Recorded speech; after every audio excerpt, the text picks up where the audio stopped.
새해를 열어주시고 또 21일 당일 이걸 선포하여 주셔서 우리로 하여금 새벽을 깨울 수 있는 은혜 주신 것 감사합니다.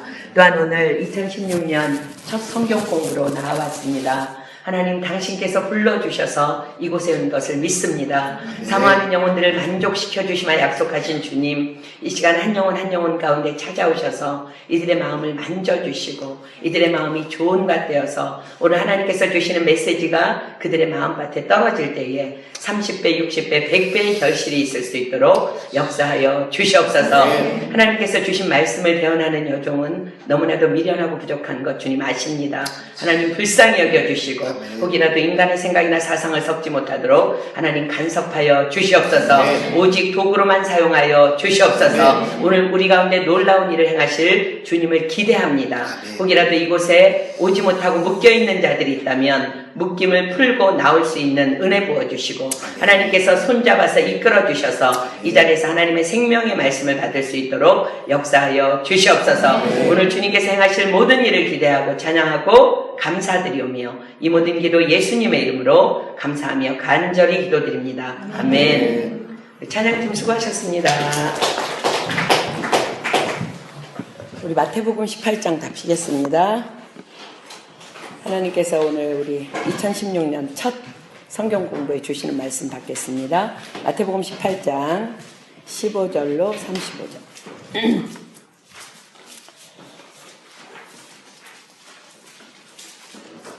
마태복음 18장 15절로 35절.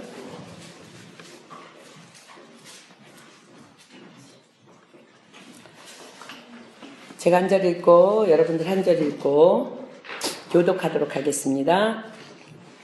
내 형제가 죄를 범하거든 가서 너와 그 사람과만 상대하여 권고하라. 만일 들으면 내가 내 형제를 얻은 것이요.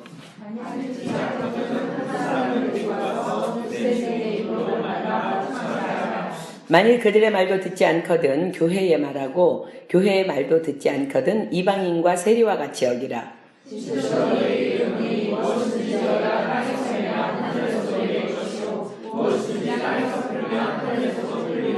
진실로 다시 너희에게 이르노니 너희 중에 두 사람이 땅에서 합심하여 무엇이든지 구하면 하늘에 계신 내 아버지께서 저희를 위하여 이루게 하시리라. 그때 베드로가 나와 가로되 주여 형제가 내게 죄를 범하면 몇 번이나 용서하여 주리이까 7번까지 하오리이까.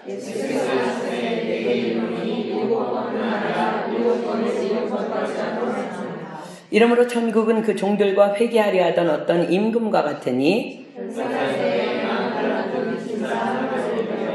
갚을 것이 없는지라 주인이 명하여 그 몸과 처와 자식들과 모든 소유를 다 팔아 갚게 하라 한데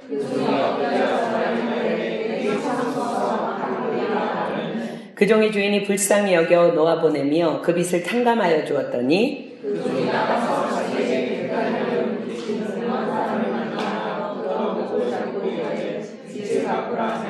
그 동관이 엎드려 간구하여 가로되 나를 참아주소서 갚으리이다 하되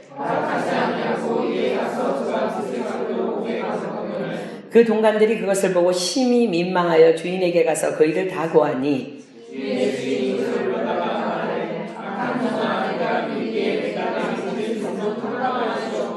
내가 너를 불쌍히 여김과 같이 너도 내 동관을 불쌍히 여김이 마땅치 아니하냐고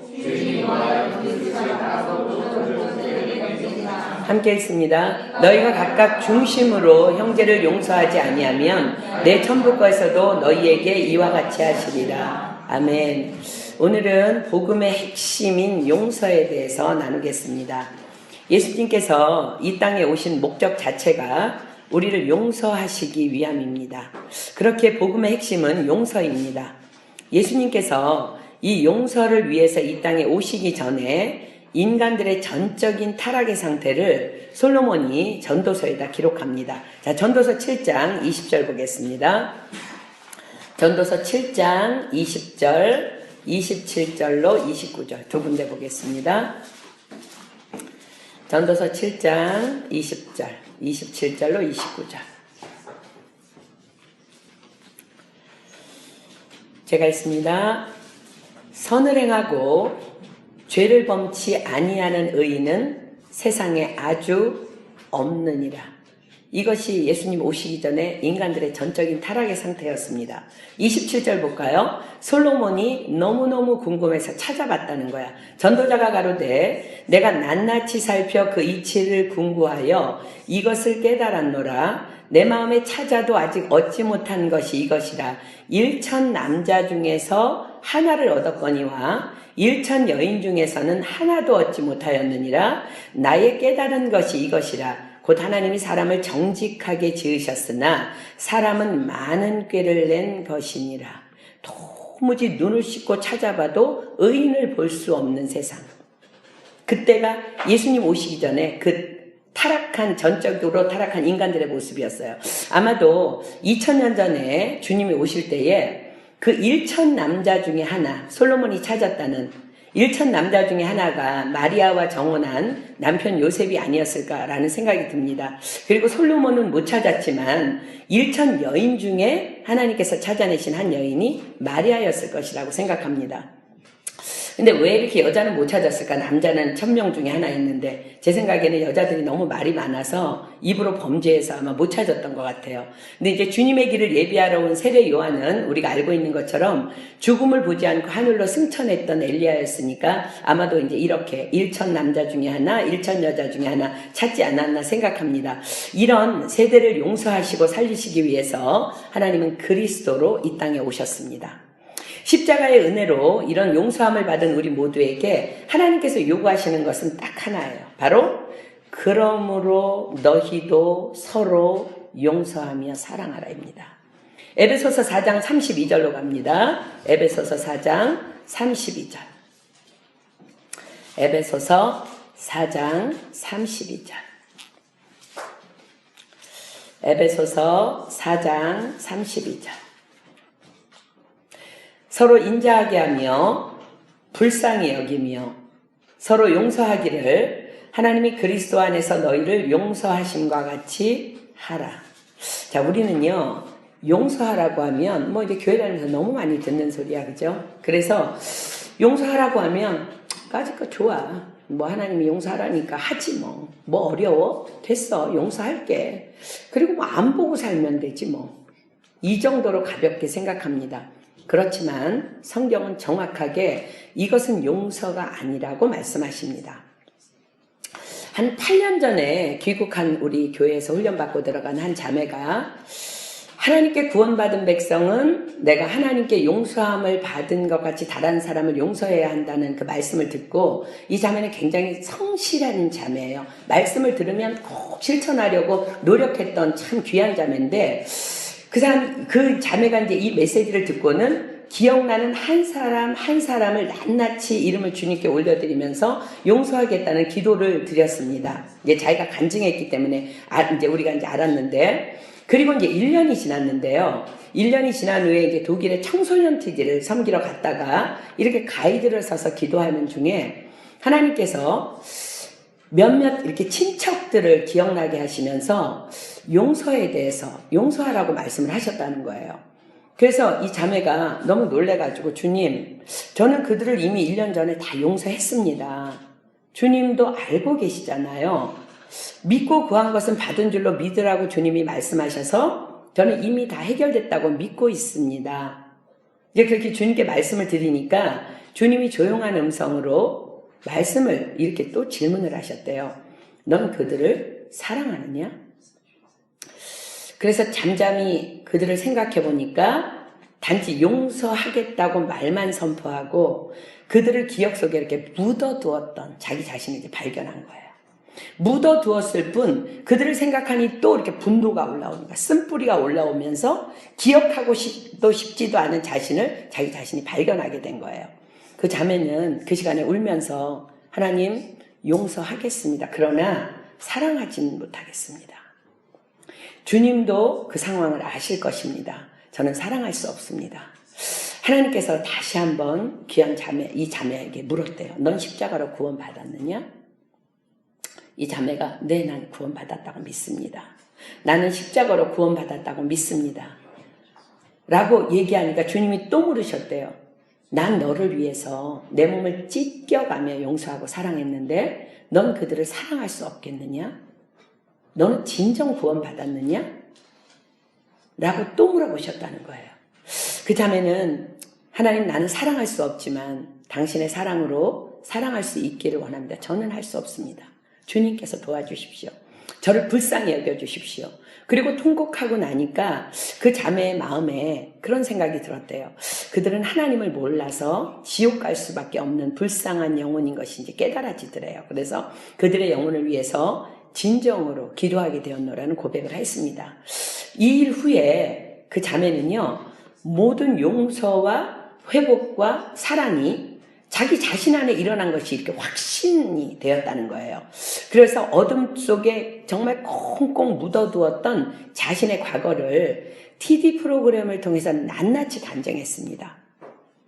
자신의 감정을 통해서 한 사람이라도 구원받을 수 있다면, 또 누군가가 또 내 간증을 듣고 용서하는 일에 도움이 된다면 자신은 너무나 기쁘다며 모든 것을, 자기의 모든 치부를 드러내면서 오픈했습니다. 그 자매의 트레시였을 때 한 간증의 내용이 이거예요. 어린 시절에 자기가 너무나 피부가 하얗고 예쁘다는 이유로 친척들이 모이면 몇몇 나이 든 친척 오빠들이 이렇게 그를 안아주면서 의도적으로 성추행을 상습적으로 했다는 거예요. 무엇인지는 어려서 몰랐지만 그냥 부끄러웠고, 그래서 부모님께도 말씀드리지 못한 채, 근데 집안 분위기가 잦은 친척 모임이 아주 자주 있는 분위기이기 때문에 너무나 자주 저항하지 못하고 자주 성추행을 당해온 거예요. 자기가 이제 철이 들면서 그것이 무엇인지 알게 되고, 그는 이제 그들을 향해서 분노하고, 그러나 마음속에 미움만 커져갈 뿐 그들을 향해서 어떻게 욕 한 번도 해보지 못한 채 그들은 여전히 장가가고 아내가 있고 아이를 낳고 멀쩡히 잘 사는 모습을 보면서 더욱 우울증에 이제 홀로 이제 시달리게 된 거예요. 부모님도 모르는 사실이에요. 그 자매가 사실 유학을 오게 된 목적도 공부가 아닌 작은 마을에 운명적으로 살아가야 되는 그 친척들을 피해서 도피 유학을 오게 된 것입니다. 교회라고는 발 한 번도 디뎌본 적이 없던 그 자매가 지방교회를 섬기고 있던 한 친구의 전도로 프랑스에서 처음으로 예수님의 복음을 듣게 되고 주님의 자녀로 거듭나게 됐습니다.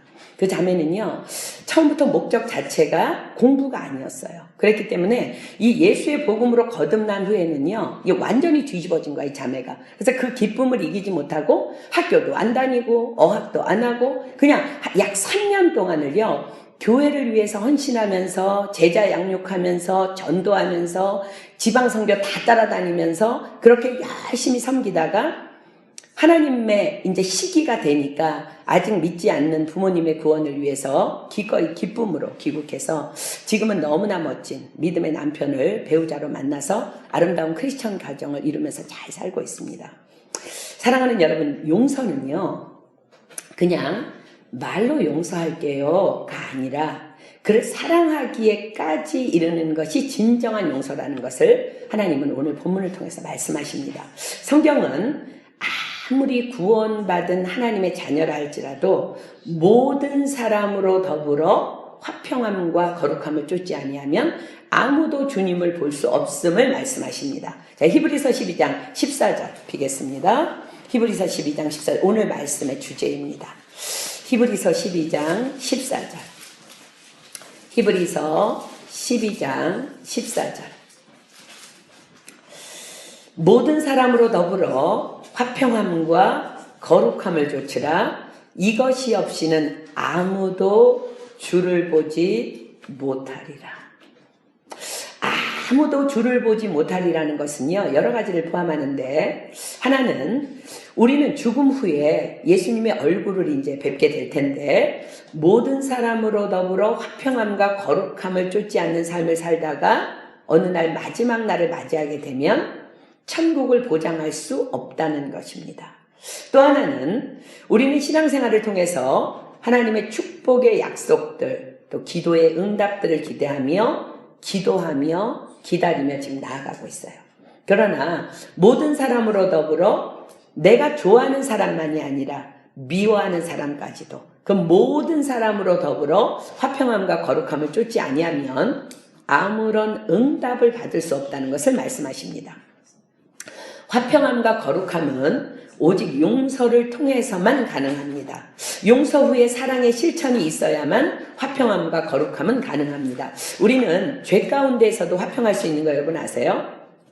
만나서 밥 먹고 누구 미워하는 일에 뒷담화하는 일에 또 세상의 가치관을 가지고 세상 쾌락을 위해서 한마음과 하나 돼서 얼마든지 화평함을 10년도 아니 평생도 이어갈 수 있어요.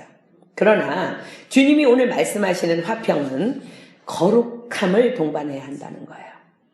하나님의 사랑 안에서, 하나님의 임재 안에서, 하나님의 기쁘심 안에서, 하나님 말씀 안에서, 하나님의 용서 안에서의 화평을 말씀하시는 거예요. 지금 여러분들의 교제권을 한번 생각해 보십시오. 여러분 누구랑 교제하고 있습니까? 화평함과 거룩함을 가지고 모든 사람과 교제하고 있습니까? 끼리끼리가 아니라 크리스천은요, 모든 사람, 내가 싫어하는 사람, 내 스타일 아닌 사람, 내 수준 아닌 사람, 중국 사람, 아랍 사람 모두를 포함합니다. 나는 모든 사람으로 더불어 화평함과 거룩함을 쫓고 있는가? 우리는 지금 특별히 다니엘 21일 기도를 드리고 있습니다. 우리는 영적 고난의 때인 새벽을 깨우기 원하며, 그래서 새벽에 기도하며 내 입술을 주님께 헌신하며 영적 성장을 위해서 이제 하나 되어 달려가고 있습니다. 그런데 내가 지금 누군가와의 관계에 있어서 아직 미움의 상태에 있거나 아직 용서하지 못한 용서의 문제가 남아있거나 수없이 용서를 반복해왔지만 여전히 감정의 찢기가 남아있어서 그 사람만 생각하면 쓴뿌리가 쑥 올라오는 거야. 순간순간 그를 생각하면 쓴뿌리가 올라온다거나 하는 문제가 있다면 이 문제가 먼저 해결되어야 함을 성령님께서 기도 중에 생각나게 하셔서 오늘 이 말씀을 준비하게 됐습니다. 그렇다면 우리가 이제 이 문제가 해결이 안 되면 21일의 금식 기도가 물거품이 될 수밖에 없어요. 그렇다면 무엇을 어떻게 해야 모든 사람으로 더불어 화평함과 거룩함을 쫓는 삶, 즉 궁극적으로 용서하는 삶을 살 수 있을까? 예수님께서 제자들에게 가르쳐 주신 그 가르침의 현장인 본문으로 이제 우리가 가겠습니다. 마태복음 18장 다 피겠습니다. 다시 본문으로 15절부터 보겠습니다. 15절. 내 형제가 죄를 범하거든 가서 너와 그 사람과만 상대하여 권고하라. 만일 들으면 내가 내 형제를 얻은 것이요. 자, 누군가가 나에게 실수나 잘못을 저질렀을 때, 누가 나한테 뭘 잘못했으니까 용서의 문제가 생기는 거잖아. 그죠? 누군가가 내게 실수나 잘못을 저질렀을 때 가장 먼저 해야 될 일은 입을 다물고 나와 그 사람과만 상대해서 권고할 것을 명령하십니다. 즉, 그 사람과 말하기 전에 다른 사람에게 못 말려 뒷담화하지 말라는 거야. 듣기는 속히 하고 말하기는 또 더디하며 성내기도 더디하라는 말씀의 실천이기도 합니다. 그 사람과만 그 잘못에 대해서 말해서 그가 듣고 돌이키면 할렐루야. 그러면 용서하면 되는 것입니다. 자, 지금 15절에 뭐라 그래? 만일 들으면 내가 내 형제를 얻은 것이요. 그가 내가 잘못했네요. 죄송합니다. 용서해 주세요. 그가 들으면 형제를 얻은 거래. 낯가달게 한 사람의 영혼을 범죄하면서 건진 거라는 거야. 이게 무슨 소리일까? 야고보서 5장으로 가겠습니다. 야고보서 5장 19절로 20절. 야고보서 5장 19절로 20절.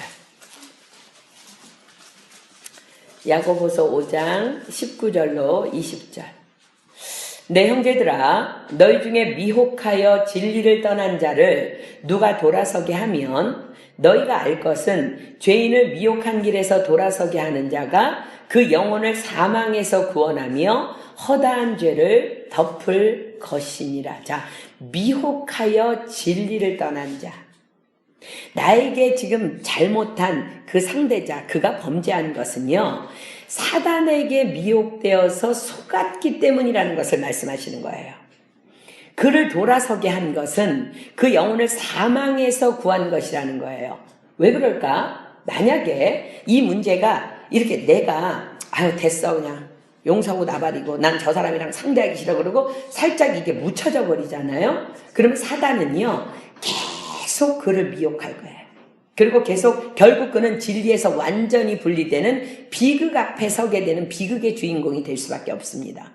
그래서 하나님께서는요 자녀된 우리의 작은 죄의 문제도 결코 가볍게 다루시지 않으시는 것이 그 이유입니다. 왜냐하면 우리가 작은 일이든 큰 일이든 범죄하는 것은 미혹됐기 때문이라는 거야, 사단에게. 근데 그것이 지금 가만히 놔두면 바늘도둑이 소도둑이 되는 것처럼 그냥 그게 그 사람이 그런 사람이 될까봐 하나님은 작은 죄를 다루시기 때문에 우리는 반드시 그 형제와 만나서 그 자매와 만나서 이 문제를 해결해야 된다는 거야. 잠언 23장 가겠습니다. 잠언 23장 13절로 14절. 하나님은 우리가 친자식이기 때문에 더 나쁜 길로 가지 못하도록 하나님의 자녀들이 조금만 범죄의 현장에 있을 때 하나님은 때려서라도 우리를 징계하셔서 바른 길로 돌아오기를 원하신다는 거예요. 잠언 23장 13절로 14절. 아이를 훈계하지 아니치 말라. 채찍으로 그를 때릴지라도 죽지 아니하리라. 그를 채찍으로 때리면 그 영혼을 음부에서 구원하리라. 여러분 뭐가 축복인 줄 알아요? 여러분들 좀 거짓말하고 잘못했을 때 째깍째깍 하나님이 하고 징계하시는 게 그게 사랑이에요. 그때 우리가 정신이 바짝바짝 나는 거예요. 지금 우리 본문으로 돌아가면 가서 너와 그 사람과만 상대하여 권고하라고 말씀하세요. 너와 그 사람과만 상대해서 권고하래. 자, 잠언 18장 13절. 우리 주일날 찾았던 말씀인데 잠언 18장 13절. 왜 그래야 될까? 왜? 잠언 18장 13절. 잠언 18장 13절. 사연을 듣기 전에 대답하는 자는 미련하여 욕을 당하느니라. 우리는 너무나 많은 경우에 그 사람의 형편과 사정을 먼저 들어보려 하지 않고 속단합니다. 그러나 1대1로 찾아가서 은밀히 이런 대화를 나누다가 보면은요, 스스로 깨닫고 돌이키는 경우가 굉장히 많아요. 그러나 자신도 부끄러운데 그거 알아요. 잘못하는 사람 잘못 알까 모를까? 다 알아. 자기도 부끄러운데 만약에 제3자에 의해서 자기의 잘못이 이렇게 드러나게 되면 더 반항이 생겨서 자신의 의지와 상관없이 막 나가는 경우가 의외로 종종 일어납니다. 예전에 우리 은혜교회의 원로 목사님이신 김광신 목사님께서 이런 말씀을 이제 교회 리더들에게 해주신 적이 있어요. 어떤 사람이 이러이러한 잘못을 했다는 소문이 들리면 그 사람을 이렇게 1대1로 부른다는 거예요. 그리고는 그에게 내가 이러이러한 이야기를 들었는데 사실이냐? 그럴 사람이 아닌 것 같아서 확인해보고 싶었다. 이렇게 말씀하신다는 거예요. 그러면요, 분명히 그가 그런 것이 맞아요. 보면 눈치를 보면 알잖아. 그지? 맞는데 부끄러움 때문인지, 우리 이제 본성이잖아. 죄인된 분은 부끄러움 때문인지 아니라고 딱 잡아떼는 경우가 있다는 거예요. 그러면은요, 그렇지, 알겠다고, 자네가 그럴 리가 없지 하면서 더 이상 말하지 않고 믿어주고 보낸다는 거예요. 근데 놀라운 것은요, 그 딱 잡아댄 사람은 자신의 말에 이렇게 책임을 지기 위해서 그 후에 결코 똑같은 실수를 번복하지 않는다는 거예요. 그러니 그가 해놓고도 여러분들 안 했다 그러면요, 그냥 믿어주세요. 믿어주는 것이 최고예요. 이게 정말 지혜 중에 지혜예요. 우리 목사님은 그래서 세계선교를 감당하시는 것 같아요. 자, 16절 한번 보겠습니다. 1대1로 얘기를 했는데 안 들어. 만일 듣지 않거든 한두 사람을 데리고 가서 두세 증인의 입으로 말마다 증참케 하라. 그러나 그의 잘못에 대한 확실한 증거가 있고 사실로 드러났음에도 불구하고 인정하지 아니하면, 내가 안 그랬는데 내가 뭘 잘못했어? 난 그거 잘못한 거 아니야. 이렇게 인정하지 않으면 믿음 안에 바로 서 있는, 특별히 입이 좀 무거워야 되겠죠? 한두 사람을 데리고 가서 또 권면하라는 거예요. 17절 보겠습니다. 만일 그들의 말도 듣지 않거든. 보통 이렇게 내가 얘기했는데 안 들으면 두세 사람 가도 얘기 안 하게 돼 있어요. 왜냐하면 지금 사단이 영적으로 개입해 있기 때문에 그래요. 만일 그들의 말도 듣지 않거든 교회에 말하고. 여러분들 좀 따라하겠습니다. 교회에 말하고. 지금 이 말씀은요, 사도 바울이 얘기하는 것도 아니고 디모데 목사가 얘기하는 것도 아니고 베드로 사도가 얘기하는 것도 아니고 예수님께서 말씀하시는 거예요. 교회의 말하고. 제가 여러분들에게 왜 따라하라 그랬냐면 우리가 작년 2015년 언제부턴가 계속해서 오랫동안 교회 안에 있지만 은혜 밖에 있는 지체들을 위해서 계속 기도해오고 있는데 그때부터 귀신이 조금 역사를 시작한 것 같아요. 교회 안에. 그래서 교회를 빠지고 안 나오는 사람들에게 왜 안 나왔냐 물어보면 그냥 심플하게 나오기 싫어서 이러면 참 좋아요. 그죠? 근데 공통적으로 무슨 핑계들을 대냐면 교회에 나가야만 되냐? 하나님은 언제나 함께 계시는데 귀신에게 속고 있는 거예요. 교회 공동체의 중요성에 대해서 예수님이 말씀하신 거. 만일 그들의 말도 듣지 않거든 교회에 말하고. 그들이 고난이 왔을 때 어디다 말할까? 어디다가 말할 거야. 사단이요 교회 공동체 안에 들어오지 못하도록 하려고 얼마나 가라지를 뿌리고 다니는지 몰라. 자, 예수님께서 교회에 말하라고 말씀하세요. 왜 교회에 말해야 될까? 그래도 듣지 않으면 교회 리더에게 말하라는 것은 교회의 리더는 하나님의 말씀을 가지고 나아가서 우리의 범죄함은 사람이 아닌 하나님께 대한 범죄함임을 알게 하고 회개할 수 있도록 도우라는 것입니다. 자, 우리가 죄 짓는 거 있죠.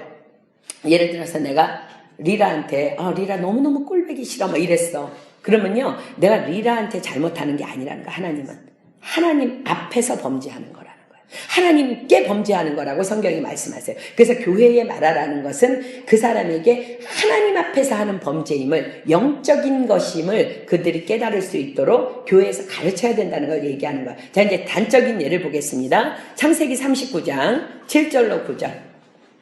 우리가 너무너무 잘 알고 있는 보디발의 아내가 요셉을 꼬시는 장면입니다. 자, 창세기 39장 7절로 9절. 창세기 39장 7절로 9절. 창세기 39장 7절로 9절. 그 후에 그 주인의 처가 요셉에게 눈짓하다가 동침하기를 청하니 요셉이 거절하며 자기 주인의 처에게 이르되 나의 주인이 가중제반 소유를 간섭지 아니하고 다 내 손에 위임하였으니 이 집에는 나보다 큰 이가 없으며 주인이 아무것도 내게 금하지 아니하였어도 금한 것은 당신뿐이니 당신은 자기 아내임이라. 그런즉 내가 어찌 이 큰 악을 행하여 하나님께 득죄하리까. 모든 범죄는 하나님 앞에 범하는 죄라는 것을 지금 말씀하시는 거예요. 그런데 사무엘하 12장 10절로 갑니다. 다윗을 보겠습니다. 다윗. 정신이 나가는데 다윗을 보겠습니다. 다윗은 밧세바와의 간음 사건이 있은다음에도 영이 둔해져서 헷갈려가지고 계속 뭐가 뭔지도 분별을 못하니까 나단 선지자가 와서 하나님의 말씀을 대언합니다. 사무엘하 12장 10절. 사무엘하 12장 10절. 하나님이 나단을 통해서 대언하십니다. 사무엘하 12장 10절. 이제 내가 나를 업신여기고 햇사람 우리아의 철을 빼앗아 내 철을 삼았은즉 칼이 내 집에 영영이 떠나지 아니하리라 하셨고 잠언 나를 업신여기고. 요셉의 눈은 하늘에 있었고 다윗의 눈은 땅에 있었습니다. 잠언 15장 3절 가볼까요? 잠언 15장 3절. 잠언 15장 3절.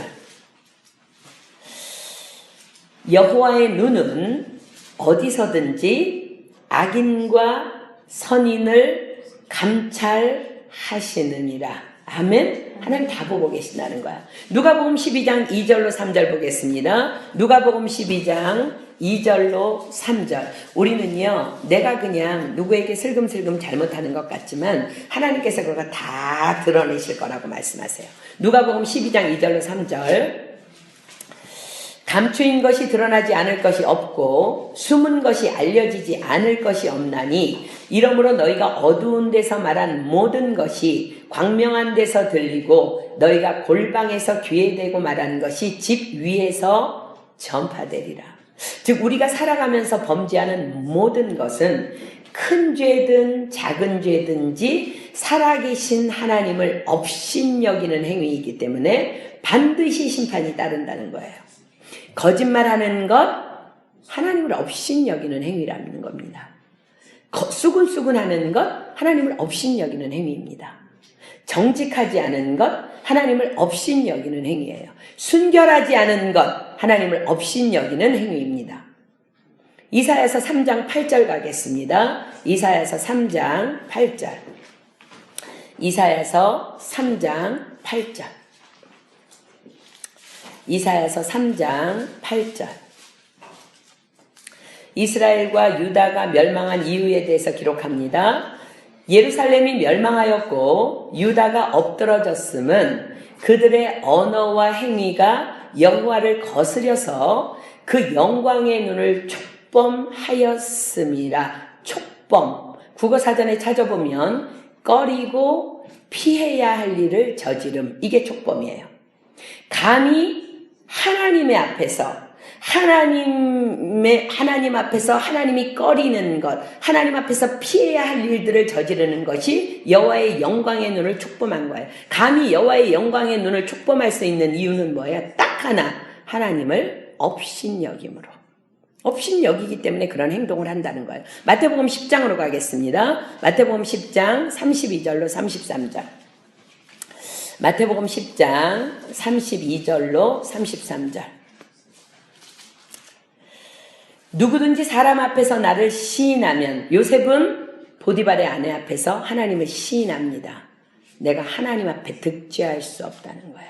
나도 하늘에 계신 내 아버지 앞에서 저를 시인할 것이요, 누구든지 사람 앞에서 나를 부인하면, 다윗은 부인했죠. 하나님을 우습게 본 거예요. 나도 하늘에 계신 내 아버지 앞에서 저를 부인하리라. 여러분, 하나님을 부인한다고 하나님이 안 계신 것이 아니기 때문에 그것은 하나님을 업신여기는 것이 된다는 거예요. 자, 이제 교회에서 이렇게 영적인 것들을 범죄한 자들에게 이제 가르쳐야 된다는 거예요. 그런데 교회의 말도 듣지 않거든 이방인과 세리와 같이 여기라고 말씀하십니다. 많은 사람들이 이 말씀의 해석을 왜곡합니다. 이방인과 세리와 같이 여기라? 뭐 상대 안 하면 되겠구만. 하나님도 이거 봐, 성경에 써있잖아. 상대하지 말라는 거야. 이런 말도 안 되는 그런 엉뚱한 해석을 하는데 아닙니다.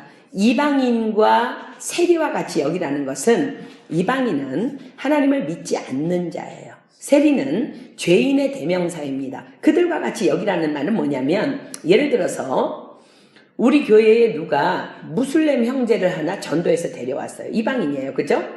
근데 그는 하나님에 대해서 아무것도 아는 게 없어. 단지 잘못된 이슬람에 대한 정보만 가득 차 있을 뿐이야. 말씀을 들어도 무슨 말인지 도무지 이해를 못해. 우리가 행하는 예배, 율동, 찬양, 뭐 이거 어색하고 그냥 거슬려. 아우, 야, 불편해. 처음에는 호기심을 가지고 몇 주 교회에 나올 수 있어요. 그러나 도무지 적응을 못하고 다시는 교회에 나오지 않을 수 있어요. 그죠? 그러면 그 사람을 위해서 뭐 해야 돼요? 한 가지밖에 없어요. 기도 외에는 방법이 없어요. 바로 그를 위해 기도하라는 거예요. 이방인과 세리와 같이 여기라는 것은 그를 위해 기도하라는 거예요. 주여 불쌍히 여겨 주시옵소서. 그를 구원하여 주시옵소서. 성령님 그를 만나 주시옵소서. 기도 외에는 더 이상 방법이 없는 거예요. 세리와 같이 여기라. 우리 교회 어떤 형제가 너무 가난해가지고 가서 은행을 털었어. 아, 저런 놈이 우리 교회에 있다니 정말 부끄러워서 살 수가 없어. 이러고는 내칩니까? 하나님 불쌍히 여겨달라고. 불쌍히 여겨달라고 그들을 위해서 기도해야 되는 거야. 바로 그것이 18절 말씀입니다. 이방인과 세리와 같이 여기라. 그리고 18절에 이렇게 말씀하십니다. 진실로 너희에게 이르노니 무엇이든지 너희가 땅에서 매면 하늘에서도 매일 것이요, 무엇이든지 땅에서 풀면 하늘에서도 풀리리라.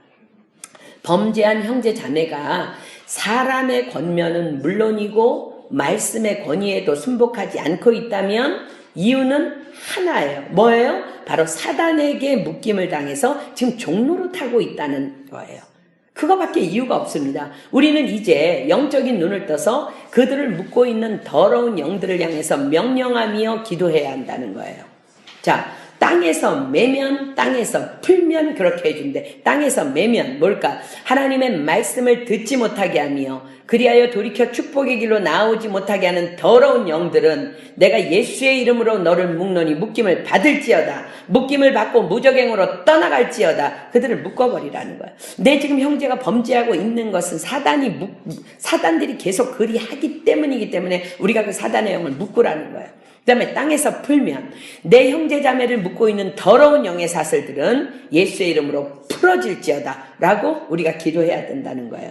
자, 우리는 이뿐만 아니라 교회 안에 있지만 은혜 밖에 있는 영혼들을 위해서 우린 날마다 이렇게 기도해야 할 줄 믿습니다. 아멘. 자, 에베소서 1장으로 가겠습니다. 여러분들이 이 기도를 할 때 이건 뭐 선교사님이나 전도사님이나 목사님들이나 하는 그런 기도 아니야? 아니요. 지금 에베소서 1장 20절로 22절에 우리 안에 계신 능력이 우리의 기도를 할 때에 그 모든 문제가 해결된다고 말씀하십니다. 에베소서 1장 20절로 22절. 그 능력이 성령님의 능력입니다. 어떤 능력인지 보겠습니다. 그리스도 안에서 역사하사 죽은 자들 가운데서 다시 살리시고 우리 안에 계신 성령의 능력은요, 죽음도 일으키는 능력이에요. 하늘에서 자기의 오른편에 앉히사 모든 정사와 권세와 능력과 주관하는 자와 이 세상뿐 아니라 오는 세상에 일컫는 모든 이름 위에 뛰어나게 하시고 또 만물을 그 발 아래 복종하게 하시고 그를 만물 위에 교회의 머리로 주셨느니라. 자, 모든 정사와 권세와 능력과 주관하는 자 다 누구예요? 다 사단의 영을 일컫습니다.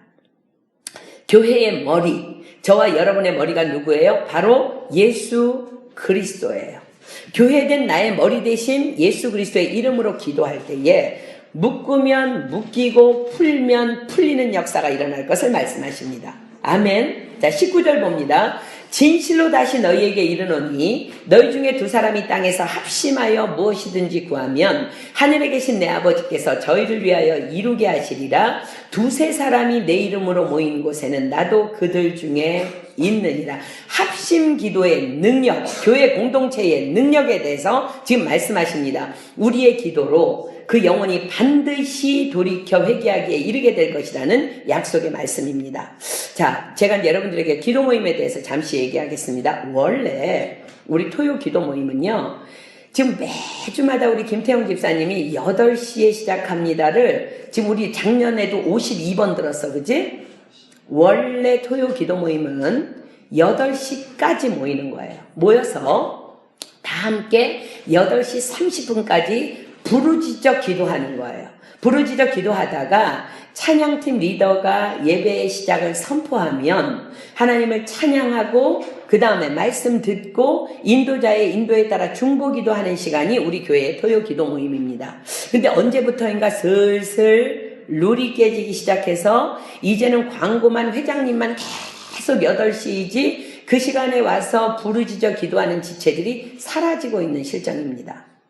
예수 그리스도의 이름으로 이번 주부터 토요 기도 모임의 회복을 선포합니다. 반드시 8시까지 모여서 기도해야 합니다.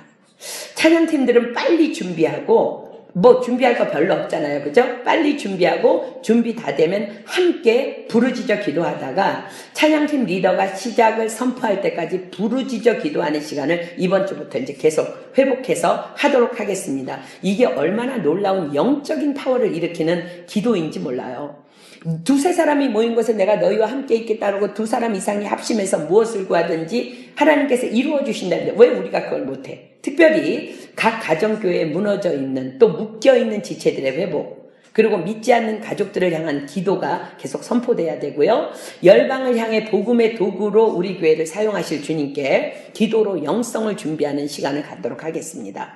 다니엘 21일 기도가 이제 이 일의 출발이 될 수 있기를 축복합니다. 이 부르짖음의 기도가 없이는 개인의 영성은 도무지 성장할 수 없음을 기억하십시오. 지금 이곳에 있는 각 그룹의 리더들은 지체들에게 공지 부탁하고요. 우리 회장님은 리더방에다 공지해서 우리 이번 주부터 토요기도 모임은 반드시 8시에 와서 찬양팀 패놓고 다 부르짖어 기도하고 찬양팀은 내 생각에는 한 10분 정도면 다 세팅할 것 같아요. 그러면은 그때부터 정말 하늘을 향해서 하늘이 울릴 정도로 우리가 정말 방언 받은 사람들은 방언으로 기도하고 방언 못 받은 사람은 방언 받은 사이에 껴.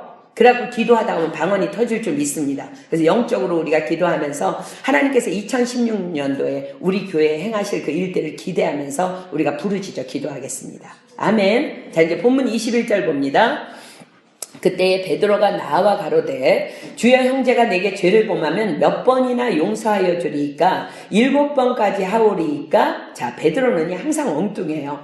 예수님의 이 용서에 대한 권면을 들으면서 잠시 딴 세계에 다녀온 것 같습니다. 이 말씀을 듣고는요 엉뚱한 질문을 합니다. 주여 형제가 내게 죄를 범하면 몇 번이나 용서하여 주리이까. 지금 예수님께서 말씀하시는 이 용서는요 횟수가 아니라 십자가로 구원받은 하나님의 자녀라면 반드시 그렇게 해야 할 크리스천의 삶 그 자체라는 것을 지금 말씀하시는 가르침이에요. 근데 이 핵심을 이해하지 못한 거예요. 22절 보겠습니다. 예수께서 가라사대 내게 이르노니 7번뿐 아니라 70번씩 7번이라도 할지니라. 그러나 예수님께서는요 그를 꾸짖지 아니하시고 친절하게 대답해 주십니다. 7번뿐 아니라 70번씩 7번이라도 할지니라. 무슨 말씀이에요? 죽을 때까지 그렇게 해야 함을 말씀하십니다. 사실 베드로는요 자신의 이 어리석은 질문 까닭에, 여러분 믿으십니까? 하나님을 사랑하는 자, 그 뜻대로 부르심을 입은 자들에게는 모든 것이 합력하여 선을 이루느니라. 베드로는 이 어리석은 자신의 질문 까닭에 순교하기까지 이르는 놀라운 사람으로 사실은 변화됩니다. 예수님께서 잡히시던 밤에 베드로는 어리석게도 우리가 너무 잘 알고 있는 것처럼 작은 계집아이의 눈이 무서워서 자신이 따르던 선생님이셨던 예수님을 3번이나 부인합니다. 그리고는 얼굴에 침뱉음과 주먹으로 맞음과 손바닥으로 때림을 당하시는 예수님과 그 현장에서 눈이 마주칩니다. 그리고 그는 감당할 수 없는 죄책감으로 밖에 나가서 심히 통곡합니다. 자, 누가복음 22장 그 현장으로 가보겠습니다. 누가복음 22장 54절로 67절. 누가복음 22장 54절로 62절. 예수를 잡아 끌고 대제사장의 집으로 들어갈새 베드로가 멀찍이 따라가니라. 사람들이 뜰 가운데 불을 피우고 함께 앉았는지라. 베드로도 그 가운데 앉았더니 한 비자가 베드로의 불빛을 향하여 앉은 것을 보고 주목하여 가로되 이 사람도 그와 함께 있었느니라 하니 베드로가 부인하여 가로되 이 여자여 내가 저를 알지 못하노라 하더라. 조금 후에 다른 사람이 보고 가로되 너도 그 당이라 하거늘 베드로가 가로되 이 사람은 나는 아니로라 하더라. 한 시쯤 있다가 또 한 사람이 장담하여 가로되 이는 갈릴리 사람이니 참으로 그와 함께 있었느니라. 베드로가 가로되 이 사람아 나는 너희 하는 말을 알지 못하노라 하고 방금 말할 때에 닭이 곧 울더라. 주께서 돌이켜 베드로를 보시니 눈이 마주친 거예요. 베드로가 주의 말씀 곧 오늘 닭 울기 전에 내가 3번 나를 부인하리라 하시니 생각나서 밖에 나가서 심히 통곡함이라. 자, 심히 통곡하며 베드로는 무엇이 생각났을까? 예수님께서는 산상수훈에서 이렇게 말씀하세요. 애통하는 자는 복이 있나니 저희가 위로를 받을 것이며. 이 말씀의 약속대로 그는 자신이 얼떨결에 이해하지 못해서 던졌던 질문. 주여 형제가 내게 죄를 범하면 몇 번이나 용서하여 주리이까? 7번까지 하오리이까? 라고 물었던 그 질문, 그리고 그의 질문에 대한 예수님의 친절하신 답변. 내게 이르노니 7번뿐 아니라 70번씩 7번이라도 할지니라. 이것이 바로 베드로를 베드로 되게 했던 생명의 말씀이 됩니다. 이 말씀을 가르쳐 주신 예수님께서는 이런 나같이 나쁜 놈도 분명히 용서해 주실 것을 확신하는 믿음이 통곡하다가 그에게 들어오게 된 거예요. 베드로는 이제는 용서함 받은 확신이 있었기 때문에 그 누가 뭐래도 예수님을 위해서 복음을 위해서 목숨을 바치면서 복음을 전하다가 순교하기까지에 이릅니다. 이것이 바로 복음입니다. 우리도 넘어지고 또 실수하지만 그러나 예수님께서는 끝없이 우리를 안아주시고 용서하고 계심을 믿습니다. 아멘. 그렇기 때문에 우리도 끝없이 형제를 용서해야만 하는 것입니다. 예수님께서는 용서에 대해서 구체적인 가르침을 주시기 위해 어떤 임금의 비유를 들어서 이제 지금부터 설명하십니다. 23절 보겠습니다. 이러므로 천국은 그 종들과 회개하려 하던 어떤 임금과 같으니 회개할 때에 1만 달란트 빚진 자 하나를 데려오매 어떤 나라의 임금이 아마 연말정산을 했는지 빚진 자들을 불러다가 계산을 하다가 1만 달란트를 빚진 자와 이제 대면하게 됩니다. 자, 1만 달란트를 빚진 자. 자, 우리 지난번에 우리 한 달란트가 얼마인지에 대해서 들었죠. 기억하십니까? 한 달란트는요, 금 34kg예요. 지금 가격으로 환산하면 약 20억이 넘는 돈이에요. 그럼 1만 달란트는 만 배니까 얼마? 20조에 달하는 액수입니다. 1년에 만약에 1억씩 갚는다 해도 20만 년 동안 갚아야 될 금액이에요. 어쩌다가 이 사람의 빚이 이렇게나 많아졌는지는 모르나 아무튼 그 임금이 그에게 이렇게 설명합니다. 이렇게 명령합니다. 25절 봅니다. 갚을 것이 없는지라 주인이 명하여 그 몸과 처와 자식들과 모든 소유를 다 팔아 갚게 하라 하는데 갚을 것이 없으면 내 몸이라도 팔아. 네 아내도 팔아. 네 자식도 팔아. 너 가진 거 다 팔아. 그래서 갚아. 도무지 갚을 길이 없는 1만 달란트를 내놓으라고 요구하니까 그 빚진 자가 엎드려서 용서를 구합니다. 26절 그 종이 엎드려 절하며 가로되 내게 참으소서 다 갚으리이다 하거늘. 참으소서 다 갚으리이다. 이 말은 내가 어떻게 하면 좋겠느냐는 거야. 나는 도무지 이걸 갚을 길이 없는데 어떻게 하면 되겠느냐는 거야. 나를 불쌍히 여겨달라는 청원입니다. 얼마나 이 사람이 처절하게 엎드려 간구했으면 그 임금이 그를 너무나 불쌍히 여겨서 그 빚을 다 탕감해주고 놓아 보냅니다. 27절 보겠습니다. 그 종의 주인이 불쌍히 여겨 놓아보내며 그 빚을 탕감하여 주었더니 그 종이 나가서 제게 100데나리온 빚진 동관 하나를 만나 붙들어 목을 잡고 가로되 빚을 갚으라 하매 그 동관이 엎드려 간구하여 가로되 나를 참아주소서 갚으리이다 하되 허락하지 아니하고 이에 가서 저가 빚을 갚도록 옥에 가두거늘 그 동관들이 그것을 보고 심히 민망하여 주인에게 가서 그 일을 다 고하니. 자, 그런데 그 임금이 얼마 후에 이런 소식을 듣게 되는 거예요.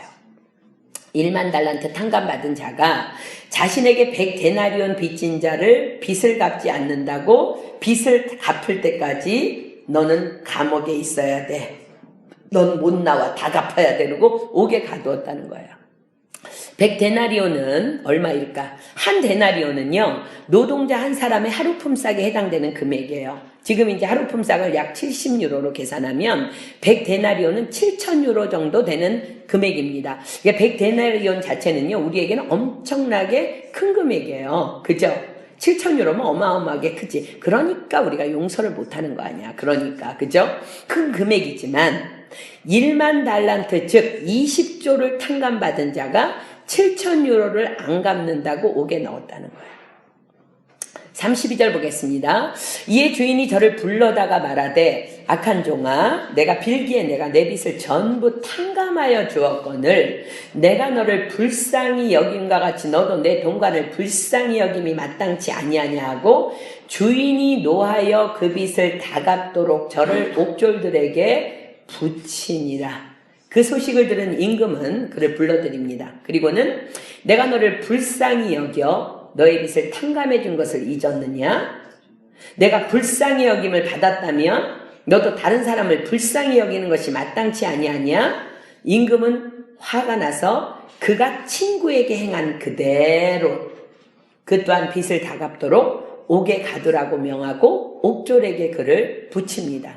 예수님께서는 이 말씀을 하신 후에 이렇게 선포하십니다. 35절 너희가 각각 중심으로 형제를 용서하지 아니하면 내 천부께서도 너희에게 이와 같이 하시리라. 하나님의 말씀입니다. 자, 여기서 어떤 임금은 하나님 아버지세요. 그 종들은 바로 우리입니다. 저와 여러분입니다. 회개하다가 나온 1만 달란트의 빚은 우리의 모든 하나님 앞에서 범죄한 모든 죄를 의미합니다.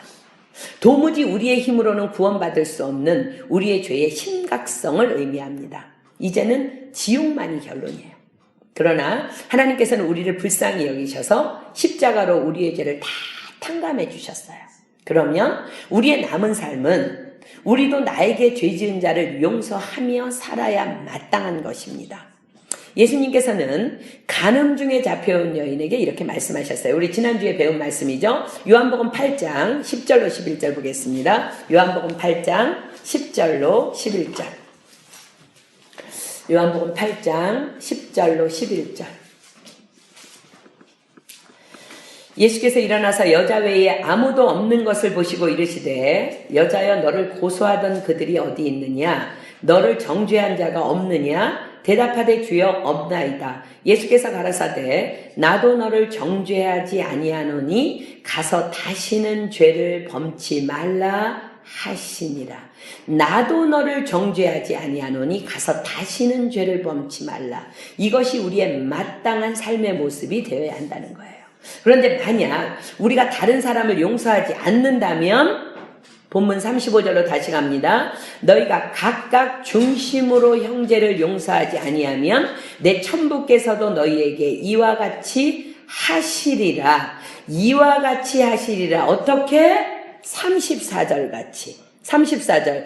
주인이 노하여 그 빚을 다 갚도록 저를 옥졸들에게 붙이니라. 그 빚을 다 갚도록. 언제까지 옥에 있어야 다 갚을 수 있어요? 20만 년 동안. 무슨 소리예요? 하나님도 결코 용서하지 않으시겠다는 말씀이에요. 용서하지 않으시겠다는 말씀이에요. 게다가 그냥 옥에 가두는 것이 아니라 옥졸들에게 붙이니라. 옥졸은 고문관을 의미합니다. 당시에는 많은 사람들이 희년이 되면 빚을 탕감해 주라는 하나님의 율법을 악용해서 빚을 갚지 않으려고 돈이 있는데 빚을 안 갚으려고 희년이 될 때까지 밭에다가 이렇게 돈을 감춰놓고 희년까지 버티는 사례들이 너무 많았다고 합니다. 그래서 천국은 마치 땅속에 묻힌 보화를 발견한다면 그게 이제 거기에서 나온 거예요. 그래서 고문관을 이용해서 의심이 되는 자들을 이제 고문을 하는데 처음에는 그냥 그 사람만 고문하는 거야. 너 돈 있지? 있는데 안 내놓는 거지? 빨리 내놔가면서 막 고문해요. 없는데요. 아무리 고문을 해도 딱 잡았다면 아내를 불러다가 아내 앞에서 고문하는 거야. 아내 앞에서. 그럼 웬만하면 아내들은 다 알잖아. 아이고 저기다 감춰놨습니다. 이랬는데 아내도 없다고 딱 잡았대. 그럼 이제 자식을 데려오는 거야. 자식을 데려다가 그 앞에서 고문하고 그러다 보면 대부분 감춰놓은 돈을 다 내올 수밖에 없이 만드는 것이 고문관의 역할이에요. 근데 하나님께서는 뭐라고 말씀하세요? 너희가 각각 중심으로 형제를 용서하지 아니하면 내 천부께서도 너희에게 이와 같이 하시리라. 옥졸에게 붙이시겠다는 거예요. 용서하지 않을 뿐만 아니라 영적 옥졸은 사단을 의미합니다. 우리가 각각 중심으로 말만이 아닌 진정 꺼리낌이 없는 완전한 용서가 중심으로입니다. 형제를 용서하지 않으면 하나님께서도 사단의 계속되는 공격을 허용하시겠다는 말씀이에요. 자, 이제 이게 무슨 소리일까? 여러분들 누구 미워해 본 경험 다 있죠? 없는 것처럼 하지 마. 다 있잖아. 저와 여러분 다 있어. 누가 너무 꼴보기 싫어 죽겠는데 막 다리를 쭉 뻗고 막 잘 수 있어요? 못 자. 침대에 누워도 승질나고 밉고 자동차를 타고 가다가도 괘씸하고 밥을 먹다가도 승질나서 얹힐 것 같고 학교에서 공부하다가도 도무지 분노가 일어나서 용서가 안 되고. 왜 그래요? 하나님의 용서하라는 말씀을 외면한 채 그 말씀을 저버리고 하나님을 업신여기는 거예요. 그건 용서하지 않는 것은. 그런 자들을 향해서 원수 마귀가 부어주는 생각의 올무입니다. 그런 것들은. 그래서 우리는 편하지 않은 거예요. 용서하지 않으면. 처음에 제가 간증했던 그 자매는요. 예수님을 만나기 전까지는 언제나 불면증에 시달렸고 사람에게 마음을 닫았고 시간만 있으면 그 미움의 대상들을 묵상하면서 죽이고 또 죽이는 상상에 시달렸다고 고백했습니다. 결코 결혼할 수 없을 것이라는 생각에 계속 시달렸고요. 그래서 남자친구는 한 번도 사귄 적이 없어요. 사귀어 볼 생각을 안 했어. 성적인 것은 다 더럽게 느껴지는 악에 시달렸다고 합니다. 이것이 바로 옥졸이에요. 그러나 그들을 하나님의 말씀에 순종해서 용서하기로 결정했을 때 놀랍게도 그 모든 생각의 올무가 온전히 탁 끊어졌다고 간증했습니다. 그래서 저랑 선교를 다니면요, 어디 가서 이제 코를 고면서 너무 잘 자는 거야. 너무 잘 자는 거야. 그게 끊어지는 거야, 올무가. 그렇기 때문에 그들의 영혼 구원을 위해서 하나님 앞에 정말 사랑으로 간구할 수 있게 되는 거예요. 자, 누가복음 17장 1절로 4절 보겠습니다. 누가복음 17장 1절로 4절. 누가복음 17장 1절로 4절. 우리는 살다 보면 정말 나에게 내가 미워할 수밖에 없는 그런 대상자들을 만날 수밖에 없다는 거예요. 누가복음 17장 1절로 4절 봅니다. 예수께서 제자들에게 이르시되 실족해 하는 것이 없을 수는 없으나, 없을 수 없다고 말씀하세요. 있게 하는 자에게는 화로다. 저가 이 작은 자 중에 하나를 실족해 할진대 차라리 연자맷돌을 그 목에 매이고 바다에 던지우는 것이 나으리라. 지금 나를 실족해 하는 자는요, 그도 지금 하나님 앞에서 정말 하나님의 징계의 대상이라는 것을 지금 주님이 말씀하시는 거예요. 너희는 그러나 스스로 조심하라. 만일 내 형제가 죄를 범하거든 경계하고 회개하거든 용서하라. 만일 하루 7번이라도 내게 죄를 얻고 7번 내게 돌아와 내게 회개하노라 하거든 너는 용서하라 하시더라. 자, 보세요 여러분, 사람은요 누구나 실수하고 넘어질 수 있다는 걸 지금 말씀하세요. 그런데 그것을 용납해 주지 아니하고 자꾸 정죄하고 지적하고 용서하기를 거절한다면 너희는 그를 2번 넘어지게 하라는 자라는 것을 지금 말씀하시는 거예요. 그게 무슨 소리일까? 고린도후서 2장 6절로 8절 가겠습니다. 고린도후서 2장 6절로 8절. 여러분들에게 범죄하고 여러분들을 힘들게 한 사람은 여러분에게만 힘들게 하는 게 아니라 많은 사람들을 힘들게 하는 거는 사실이에요. 자, 고린도후서 2장 6절로 8절 봅니다. 이러한 사람이 많은 사람에게서 벌받은 것이 조카도다. 우리까지 가담하지 말라는 거야. 그런즉 너희는 차라리 저를 용서하고 위로할 것이니 저가 너무 많은 근심에 잠길까 두려워하노라. 그러므로 너희를 권하노니 사랑을 저희에게 나타내라. 자, 여러분, 실수를 범한 사람은요 이미 많은 사람에게 충분히 미움을 받고 있다는 거야. 우리가 저런 애가 다 있어 하고 생각하는 사람은요 딴 데서도 다 미움받고 온 사람이라는 거야. 그러니까 너까지 그 사람 미워하는 데 합류하지 말라는 거야. 용서를 넘어 그를 사랑하는 것이, 그 허물을 덮어주는 것이 용서받은 우리의 마땅한 행함이라는 거예요. 여러분, 우리 교회에 자꾸 이상한 사람이 오는 거 왜 그래요? 우리가 감당할 수 있으니까 하나님이 그들을 품고 사랑하고 변화시키고 손잡고 하나 돼서 가라고. 아멘? 근데 거꾸로 생각해서 우리 교회에 저런 사람 없었으면 좋겠다. 여러분들 100년 가도 훈련 못 받아. 우린 용서하고 사랑하면서 하나님의 축복으로 우리가 계속 나아가는 줄 믿습니다. 마태복음 6장 14절로 15절. 마태복음 6장 14절로 15절. 마태복음 6장 14절로 15절. 너희가 사람의 과실을 용서하면 너희 천부께서도 너희 과실을 용서하시려니와 너희가 사람의 과실을 용서하지 아니하면 너희 아버지께서도 너희 과실을 용서하지 아니하시리라. 자, 다시 본문 35절로 갑니다. 너희가 각각 중심으로 형제를 용서하지 아니하면 내 천부께서도 너희에게 이와 같이 하시리라. 즉 용서하지 않는다면, 모든 사람으로 더불어 화평함과 거룩함을 쫓는 삶을 거절한다면 도무지 십자가의 은혜와 상관없는 삶을 사는 거예요. 그렇기 때문에 영생과 은혜와 축복, 그 모든 것은 내가 아무리 교회를 오래 다녀도, 아무리 성경을 많이 읽어도, 아무리 기도를 많이 해도, 내가 다니엘 21일 기도를 막 정말로 한 번도 안 빠지고 막 하나님 앞에 해도 그와는 우리와 도무지 상관없는 거예요. 영생과 은혜와 축복. 모든 사람으로 더불어 화평함과 거룩함을 쫓지 아니하면 아무도 주를 보지 못하느니라. 세계적으로 굉장히 유명한 부흥사였던 어떤 미국 목사님이 이게 부흥회를 인도하던 중에 갑자기 이렇게 말씀을 전하다가 강단에서 이렇게 쓰러졌습니다. 곧 그는 이제 앰뷸런스에 실려서 병원으로 이송됐고요. 가족들과 이렇게 하얀 가운을 입은 의사들에 이렇게 둘러싸여 있었습니다. 많은 사람들이 막 통곡하고 있었고요. 그는 흰 천으로 자신의 온몸을 덮는 것을 보았습니다. 왜 그랬어? 자기 육체는 지금 사망 판단을 받았지만 실은 그의 영혼은 자신의 몸에서 이렇게 빠져나와서 그 모든 광경을 이렇게 보고 있었다는 거예요. 그런데 곧바로 그는 하늘로 높이 이렇게 오르고 있었는데 천국 문 앞에 거의 다다랐을 때에 자신은 저 문으로 들어갈 수 없는 자임을 직감했다고 합니다. 그는 수많은 영혼들을 주님께로 인도했고 또 자신 또한 복음의 은혜로 구원받았음을 의심해 본 적이 없었던 사람이에요.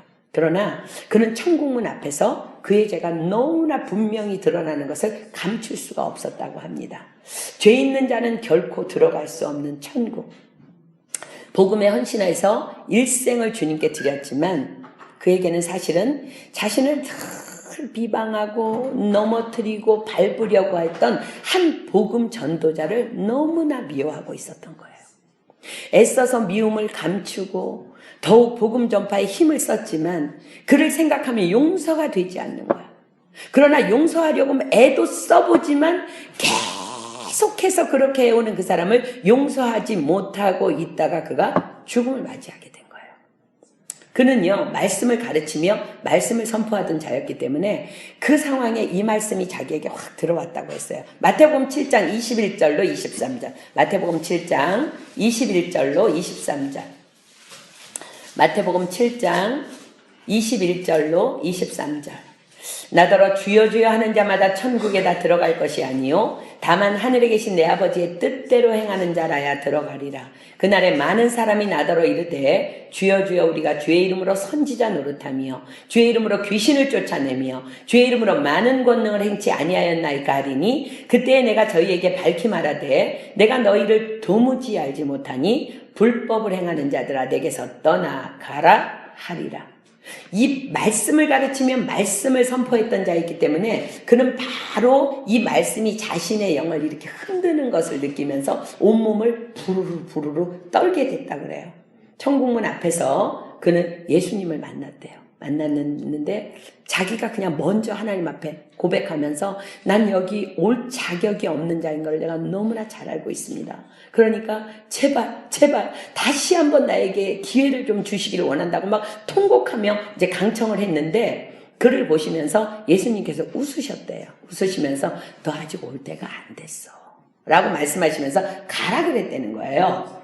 그래서 그가 이제 육신의 눈을 이렇게 떴을 때는요, 그 아내가 막 통곡하고 기도하면서 이렇게 기도하고 있더래. 하나님 일평생 복음을 전하며 정말 주를 위해 헌신하니 주의 종을 그것도 말씀을 전하는 그 강대상에서 쓰러지게 해서 이렇게 데려가실 리가 없다고. 하나님이 어떤 선한 계획이 있는 것을 나는 믿는다고. 살려달라고. 다시 살려줄 줄 믿는다 그러면서 아무도 자기 남편의 시체를 손을 못 대게 막 하면서 기도하고 있었던 중이라는 거예요.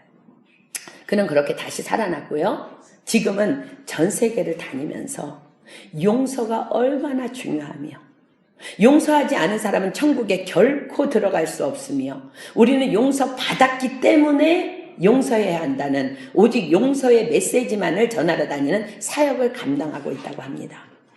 여러분은 어떻습니까? 지금 여러분의 삶은 어떻습니까? 지금 아무 아랑도 꺼리김이 없습니까? 누구를 생각하면 쓴뿌리가 쏙 올라온다면 그 용서하지 않은 거예요. 이 말씀 앞에서 여러분들의 영혼의 현주소는 어디입니까? 모든 사람으로 더불어 화평함과 거룩함을 쫓으라. 이것이 없이는 아무도 주를 보지 못하리라. 우리가 완전한 용서를 받았다면 완전한 용서의 삶은 당연한 것입니다. 아멘. 우리 시간에 찬양하고 기도할 때 성령님께 여러분들 하나님 내가 지금은 생각나지 않지만 성령님께서 내가 아직 용서하지 못한 사람이 있다면 기억나게 해달라고. 그리고 저는 여러분들에게 소망합니다. 여러분의 영 안에 뿌려진 이 말씀의 씨앗이 여러분 일평생을 여러분을 주장하기를 소망해요. 심령골수를 쪼개면서 내일도 또 떠오르고 모레도 또 떠올라서 계속해서 용서해서 거룩한 삶으로 나아가기를 예수님의 이름으로 축복합니다. 우리 보소서 주님 나의 마음을 우리 찬양하겠습니다.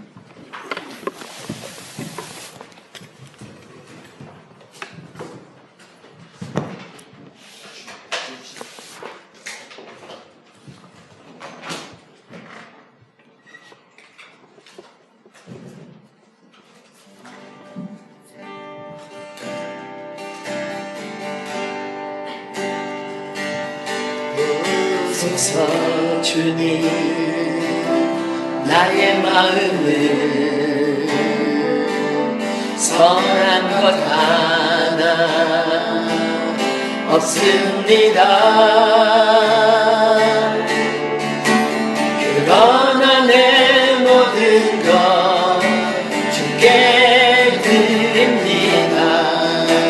사랑으로 안으시고 날 새롭게 하소서. 오소서 주님 나의 마음을 선한 것 하나 없습니다. 그러나 내 모든 것 주께 드립니다. 사랑으로 안으시고 날 새롭게 하소서.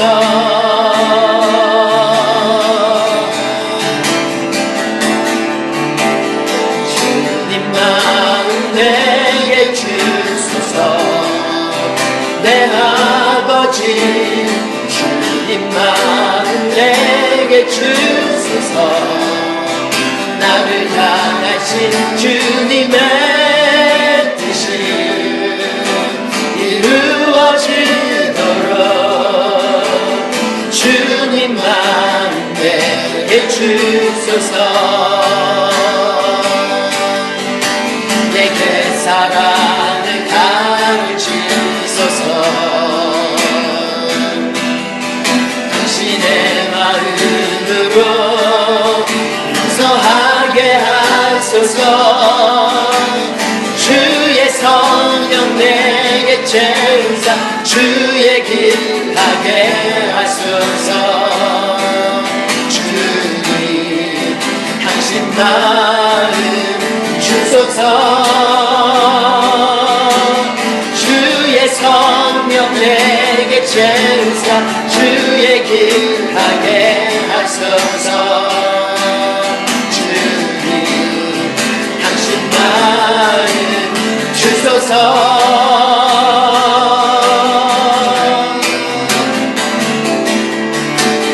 주님 마음 내게 주소서. 내 아버지 주님 마음 내게 주소서. 나를 향하신 주님의 뜻이 이루어지도록 주님 마음 내게 주소서. 주님 마음 내게 주소서. 내 아버지 주님 마음 내게 주소서. 나를 향하신 주님의 뜻이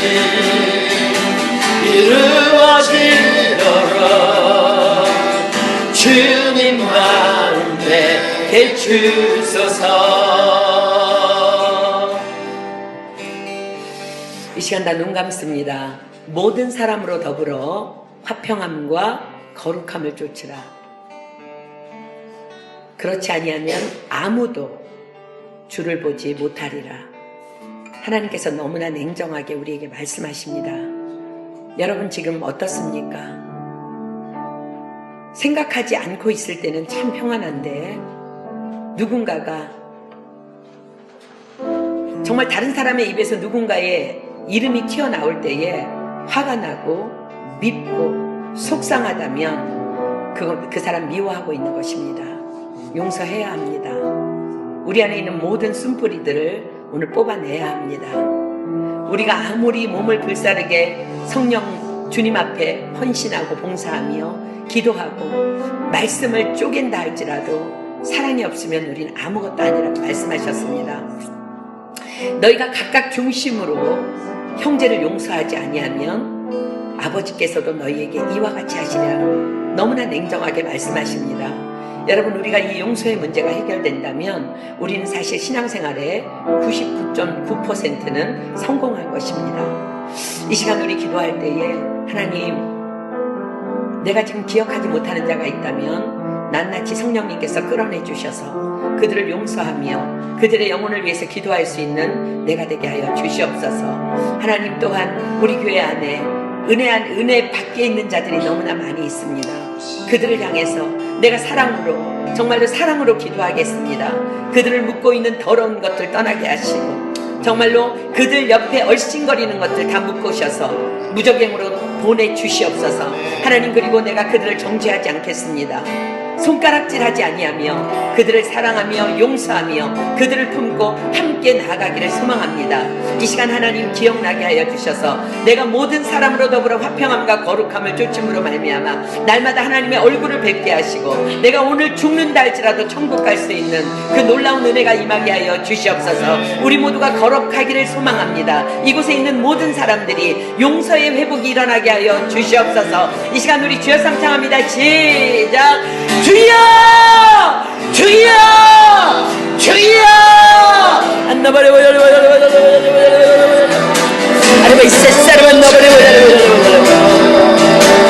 주님만 내게 주소서. 주님만 내게 주소서. 내 아버지 주님만 내게 주소서. 나를 향하신 주님의 뜻이 이루어지도록 주님만 내게 주소서. 내게 사랑을 가르치소서. 내게 사랑을 가르치소서. 당신의 마음으로 용서하게 하소서. 주의 성령 내게 채우사 주의 길 하게 하소서. 주님 당신 마음 주소서.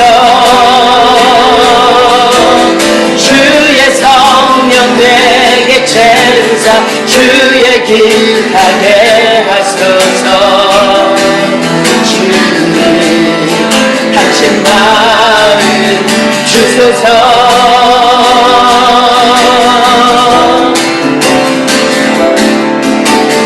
주님 마음 내게 주소서. 내 아버지 주님 마음 내게 주소서. 나를 향하신 주님의 뜻이 이루어지도록 주님만 내게 주소서. 그렇습니다. 성령님께서 우리 안에 가득가득 당신의 사랑을 채워주실 때에 우리는 주님 마음으로 용서할 수 있는 그러한 믿음이 들어오게 될 줄 믿습니다. 여러분은 말씀과 기도만이 우리에게 거룩함을 줍니다. 말씀과 기도만이 성령으로 채우게 되고 용서할 수 있는 능력이 우리에게 들어오게 되는 것입니다. 모든 사람으로 더불어 화평함과 거룩함을 쫓으라. 이것이 없이는 아무도 주를 보지 못하리라. 여러분, 용서가 가장 먼저이며 그 다음 사랑입니다. 여러분, 지금 계속해서 여러분 안에 심겨진 이 말씀이 30배, 60배, 100배의 결실로 계속 여러분들을 가르칠 거예요. 여러분을 인도할 거예요. 내일도 어쩌면 내가 미워하는 사람 생각날 수 있습니다. 계속해서 용서하십시오. 그리고 사랑의 절정은 그들의 영혼구원을 위해서 날마다 부르짖어 기도하며 그들을 섬기는 것입니다. 용서함으로 내가 깨끗함 받고 또 용서함으로 다른 사람을 살리고 용서함으로 거룩해짐으로 말미암아 하나님 앞에 쓰임받는 우리 모두가 되길 축복하고 다니엘 21일 기도를 통해서 이 모든 것들이 완성되어지고 성취되어지기를 예수님의 이름으로 축복합니다. 이 시간에 누구든지 한 사람이 하나님 앞에 감사기도 했으면 좋겠습니다. 그리고 주님께서 가르쳐 주신 기도로 오늘 모임 패하도록 하겠습니다.